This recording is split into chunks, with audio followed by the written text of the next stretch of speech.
Good afternoon, Aristo. Good morning, Ron. What would you like to talk about today?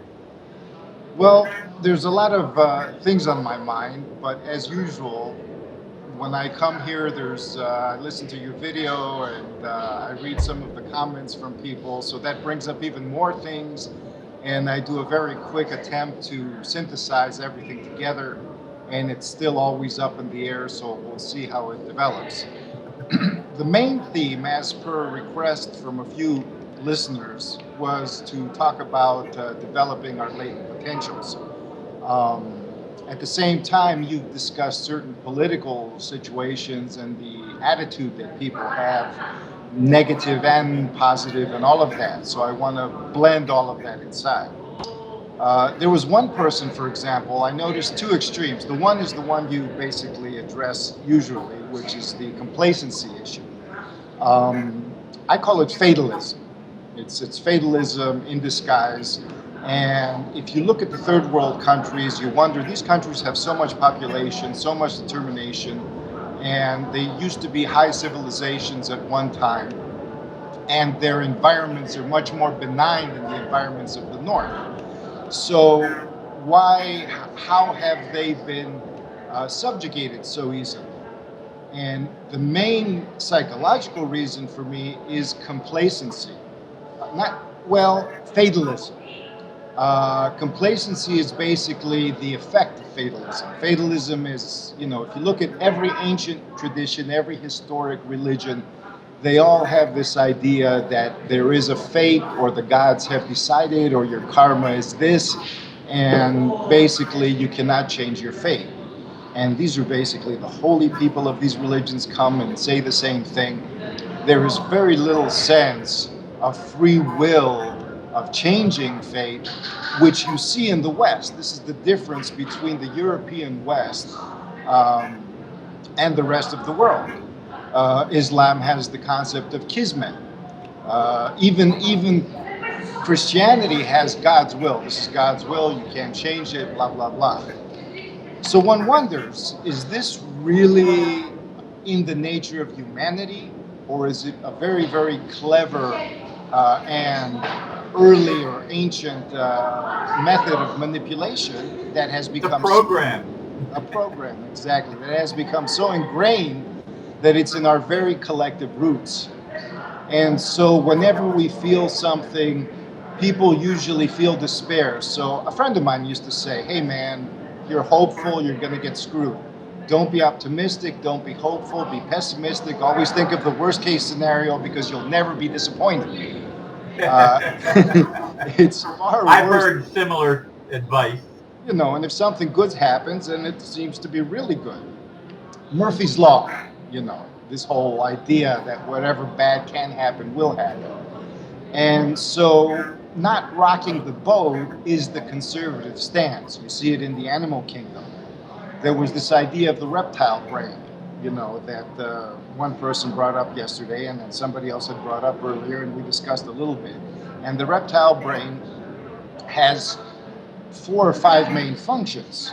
And these are basically to paralyze us: the freeze function, the fight function, which includes territoriality and aggressive and defensive behavior, the flight function, which is the escape, and the fornication function, which is reproduction and sexuality and all of that. All of these things are tied together, but at the same time, when it's coupled with the mammal and the higher cortex and all of those areas, it is not just a reptilian brain anymore. This is a misnomer. You cannot take a part of the human brain and say this is a reptile brain, a part and say this is a mammal brain, because when you connect it, you have a greater synergy. You have a whole. It's completely different than in other animals. Mammals have reptile brains at all, but they act completely different than reptiles. Reptiles do not have a maternal instinct.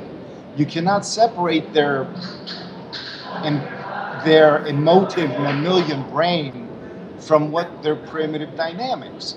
It's just that whenever you add a higher to the lower transforms, and the higher grounds and also transforms. An angel coming to earth is not an angel anymore because the lower, exactly. A demon or an underworld being or an animal becoming human is not an animal anymore. That's why we place humans in a slightly different category, even though they have animal characteristics. So people who try to say, no, we're angels, or we're this, or we're that, and others who try to say, no, we're animals, they're both wrong. The synergy has changed us. When we say it's not this or that, but it's both, that means a new and unique outcome has emerged. And we need to address the situation from that unique outcome.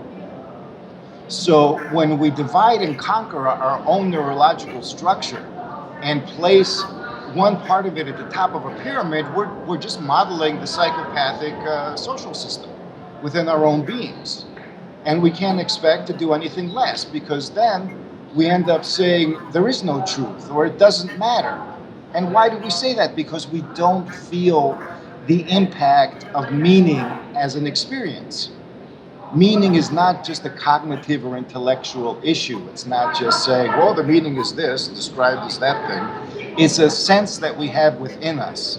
Love is meaningful. Why is love meaningful? Somebody will describe, well, it propagates the species, or, people don't fight each other. That's all bullshit. Love is meaningful because it feels meaningful. And that feeling is, yes, it's beyond words. Let me put it this way. For years, I had been pursuing the mystical experience. Basically, I had a number of mystical experiences beyond visionary. They're mystical because they go in a whole different category than just visions or dreams, or they're life-altering. But as a scientist, I kept a certain critical function within me that said, that's not good enough, I'm sorry. I want more. I want something deeper. I want the undeniable, and to the degree that I can express it to myself. It's not just enough to say, oh, this is love, or this is anything familiar to humanity. I want it placed in such terms that no part of my being can sit back and wonder if this is real or not. And over time, eventually I attained such a mystical experience. And I won't describe it and all of that, but the whole thing is that what struck me was that the essence of existence is the essence of meaning. They are one and the same. The essence of meaning taken to depths beyond any kind of intellectuality. It's when you love somebody, it's meaningful. It's when you live a life worth living, it's meaningful. And it's beyond knowledge. It's an experience, as you say. Such a thing cannot be illusionary. I wanted to prove to myself that my esoteric experience was not just some brain glitch, that it wasn't just some altered state I could replicate with some drug or whatever. It wasn't just chemical. And even if it was chemical, it was in such a different category that it connected with all these other things that, that it couldn't be downgraded. You couldn't use that all-purpose word just. It's just this, it's just that, Nothing is just that. You look at a loving relationship. You look at your soulmate. You're just my soulmate. You're just my child. You're just God. You're just life. That means you're not appreciating. It means that it's not good enough for you, and so you probably, if you're honest with yourself, you need to turn away and look for something better. Otherwise, why are you sticking around trying to convince everybody else about it? That's what gets me. People who are passive, who do not consider the world meaningful, who consider it as illusion, why are they sitting and fighting for the illusion? They're saying, well, I'm a compassionate bodhisattva, and it's my duty to get everybody else on the bandwagon to turn away from the world. But it's an illusion, and if the world is an illusion, then we're all probably illusions in it. I mean, if the world is an illusion, why do you distinguish the human beings who go around, who mostly are zombies anyways? I mean, most human beings seem more like illusions than the rest of nature, the way they're programmed and everything. So, to me, it goes back to fear. And the other extreme of it is one person who sent you a video about the desolate places in the world, how we're destroying the environment and all of this. And you mentioned that the video doesn't sound good and all. This guy said was basically pissed off. You people meditate and you're ETs and you're thises and you're that's and you're others. It's like you're preaching to the choir, dude. But if you're going to reject the esoteric completely, we're just a minority here that accredited. We're a minority that feel its potential. Go to the majority that doesn't experience that kind of potential and network with them and convince them to organize, in a secular manner and do it in a way that the system isn't going to. I mean, when you go to a small group of people that happen to have a certain orientation and you're trying to change their minds or basically sabotage what they believe in or what they're trying to cultivate, either you have a different motivation or else you're afraid. You're trying to convince yourself that you're doing something important and you're doing it safely. And I will admit, one of the reasons that I advocate esoteric stuff, and I knew the following, that, early on when I started, I was like, well, this is a risk. This might not be true at all. I might be completely, as a scientist, be fooling myself. But the whole thing is that if you look at history, none of the other crap ever worked. The purely secular methods never worked. So I have to take this risk. It's a calculated risk because I feel something from within. And yes, there is this temptation that because, there is no other solution without the esoteric, so I'm motivated for the esoteric to be true, and that is a challenge. But at the same time, I'm also motivated not to lie to myself. I'm motivated not to chase dead dogs, not to hit dead ends, not to wake up one morning and say, oh no, I've been fooling myself all this time. So I'm extremely vigilant. Is there a guarantee? Objectively, no. But there is that touchstone, the golden touchstone that I sensed in what I consider a primary mystical experience of meaning. And that memory, I can feel echoes of it everywhere. And that this is the essence. When existence emerges, why does it take the trouble? Why does anything ever bother to exist? It just found itself. Well, if it lets go, then it'll just go back to oblivion or sleep or whatever, if it's blissful. It does so because it's worth it. That's the only explanation. And I say another way to say it's worth it, to get those stupid ideas of money and value and stuff out of the picture, it's meaningful. It's purposeful. It's fulfilling. It floats your boat. It, billows your sails. It lights your fire. Existence is a feedback loop that is self-perpetuating, and the subjective experience is, it is well worth the effort. And it's not only worth the effort, if you encounter this psychopathic existentiopathy or whatever you want to call it, even at the God level, it's still worth it. That says something. I mean, after all of these so-called failures and cycles of suffering, it's still going strong. Why is it doing that? It is so worth it, it's unimaginable how worth it is and how meaningful it is. And when you touch that sense, you have what people truly, truly need and that very few people address: motivation. Motivation, meaning is the prime motivation. The sense of meaning is the sense of purpose we all need, is motivation. The people that have given up have lost their motivation, their natural sense of meaning. They're trying to turn away because they think that maybe that meaning is elsewhere. But if they are truly esoterically inclined and spiritual, they know that there is only the present moment, there is only the here and now. And if you're not finding it somewhere, even an inkling or a hint within the here and now, then you're not going to find it anywhere. You're isolating. If you turn away from the here and now, you're actually contracting yourself into a different dimensional coordinate that may have a higher concentration of the memory of meaning, but you're going to take everything else with you. You're going to drag all the stuff you want to leave behind. We talked about this again and again. Can't get away from it. No, you can't get away from it. Because it's part of us. Exactly. But when somebody is completely hopeless and in despair, then the result is fatalism. In fact, fatalism is the last defense people have against complete despair, because it still gives them a sense of structure. It still gives them a sense of meaning, even though they can't personalize it and can't partake in it. This still gives them a sense that, well, somebody's doing what they want at least. It's not complete chaos. And then when you hit psychopathy, that's when you hit complete, meaningless, random chaos, which is what science is trying to promote. It's another form of despair.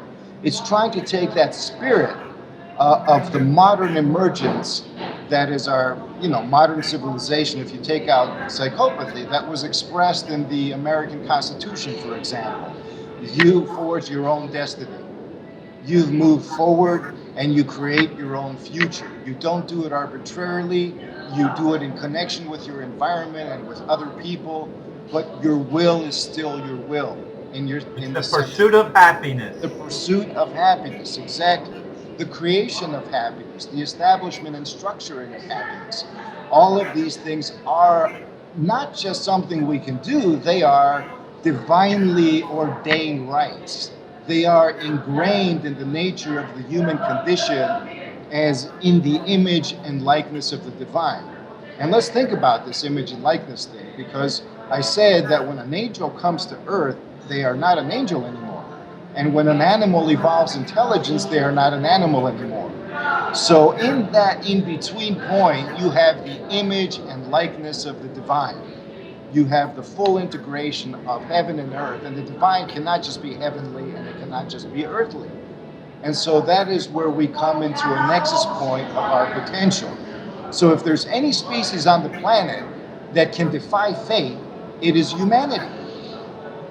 And that is our destiny, to defy fate and trumpet with something better. Trumpet, because destiny is nothing more than the expression of your own nature. What your true nature, and your dreams and aspirations, your true ones. So these people who say, well, just let it go, and don't they have dreams and aspirations? Of course they do, but they want to let go. They've given up. And I say, well, I believe they're a minority, and everybody else who is still a zombie is still a zombie, partly because they are aware of the alternatives.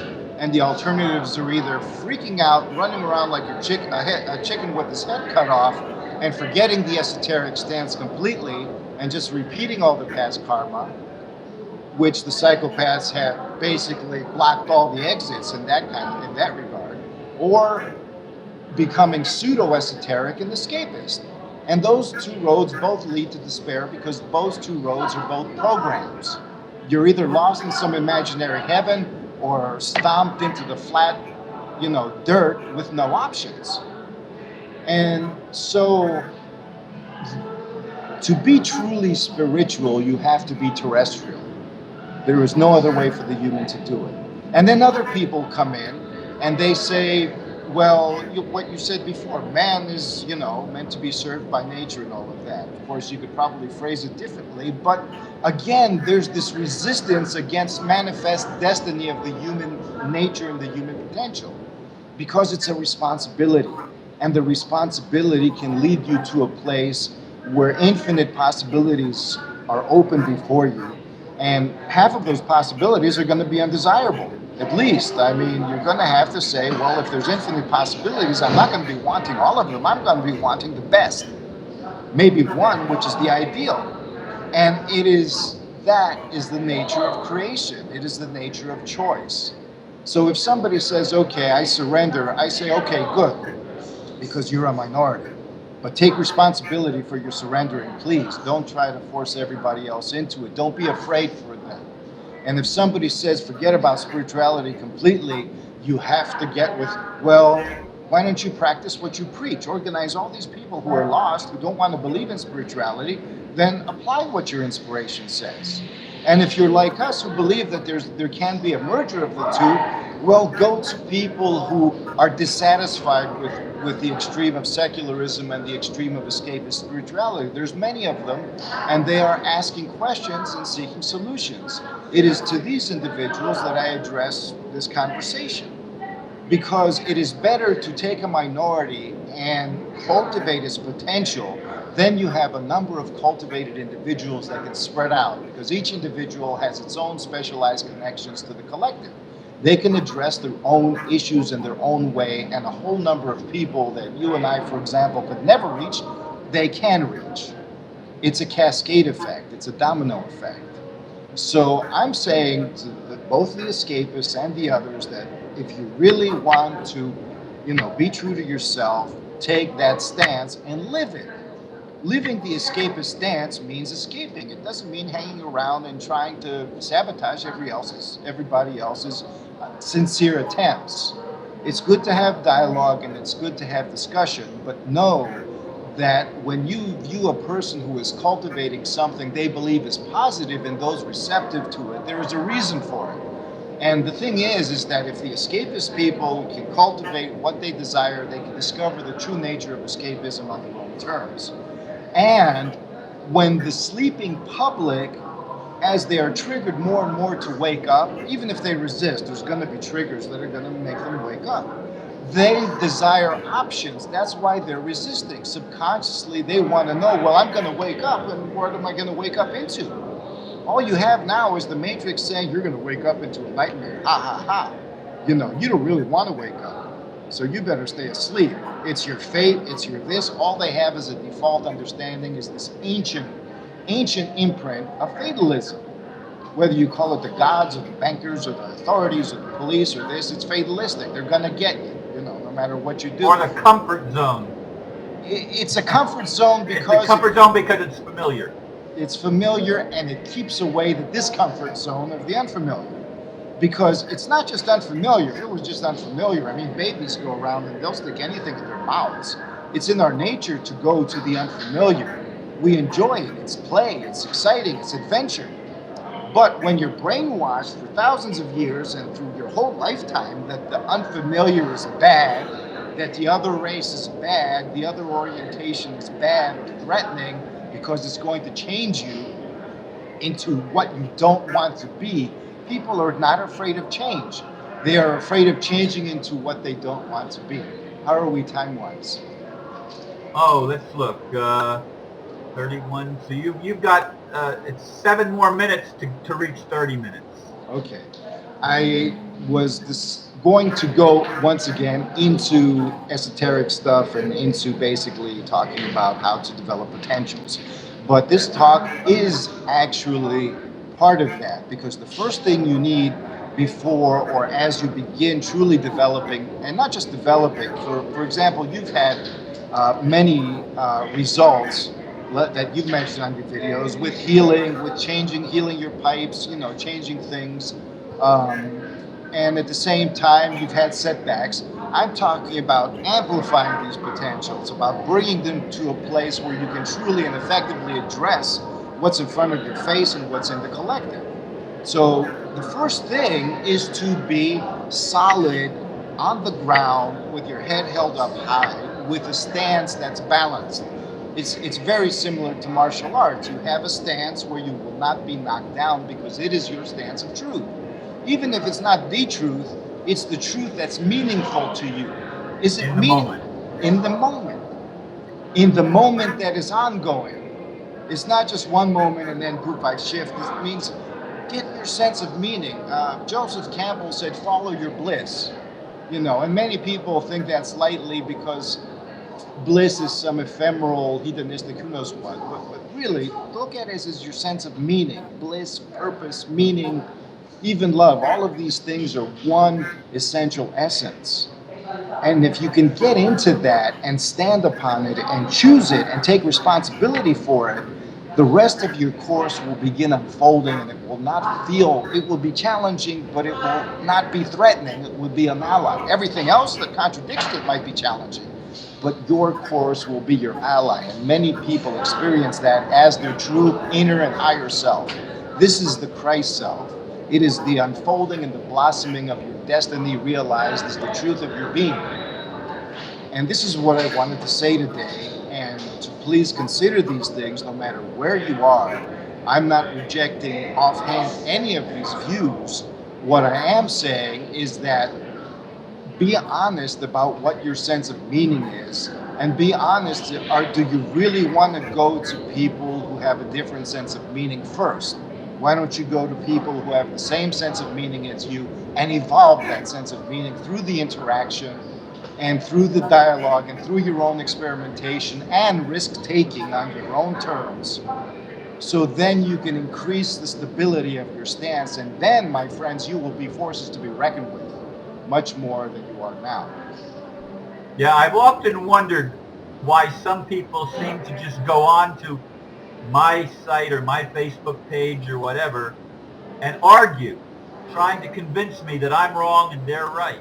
I mean, I wouldn't waste my time trying to find people that are contrary to my point of view and arguing with them. Because if they convince you, they convince themselves on the one hand, and second, they've done something, and so they're okay, they're fine.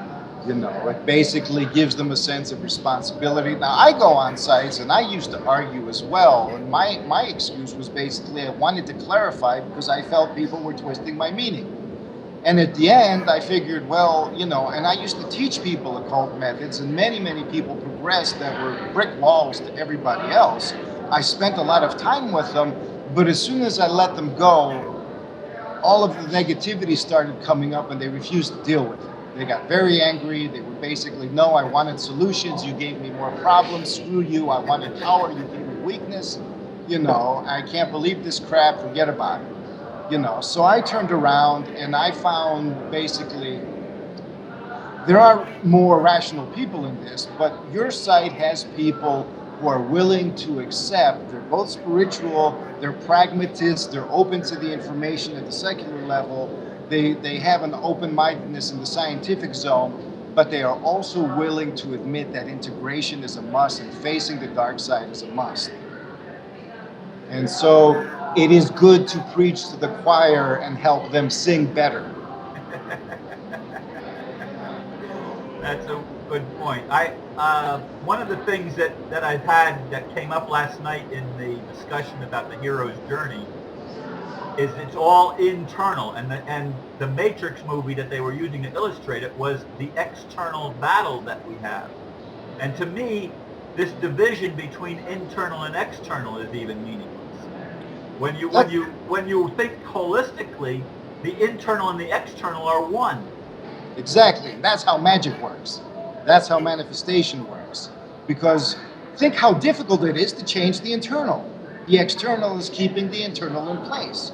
Think how difficult it is to change the external when you're isolating the internal from it. And people say, well, I've meditated and I feel peace. No, you feel peace in isolation from your external conditions.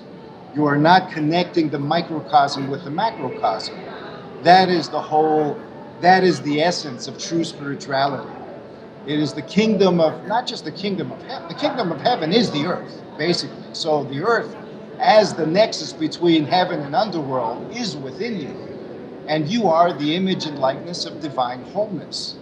And so your environment and your internal dynamics are, if you can actually establish a stance based upon that understanding, and that understanding becomes a grounded dynamic, then everything you experience is going to be an application of it. And this is what the beginning of cultivating true abilities. That stance that basically awakens an intelligence that we all have, only it's like the bird's wings. Birds do not fly on their own. They need to be pushed out of the nest. They need their parents to show them how to do it. Lions need to be shown how to hunt. They have the instinct, but examples are something that are necessary. Human beings are the same way. It is not telling people what to do. It is circulating feedback and example and remembering how to apply that instinct in a conscious manner. And so perhaps in the next video in our discussions, we'll get more into the practicals, because it is not an easy thing and it requires a commitment. But that commitment comes much more naturally when you establish a stance that is meaningful for you and you know that this is your true calling. Yeah, that's very good. Well, I'm going to cut a little bit off in the beginning, our pre-conversation, which is only a minute or so. We've reached the half-hour point at this moment. So, thank you, Aristo. We will look forward to next Wednesday. And, thank you. And these dialogues with you and with Peter seem to be well received by quite a few people, and I noticed that and appreciate that. That's very, very good. I hope to listen to more of Peter's insightful comments, because he provides a whole other dimension to the discussion as well. Yes, he Thank does. you for having me once again, and I hope people appreciate this discussion we had today. Thank you, Namaste. Aristo. Namaste.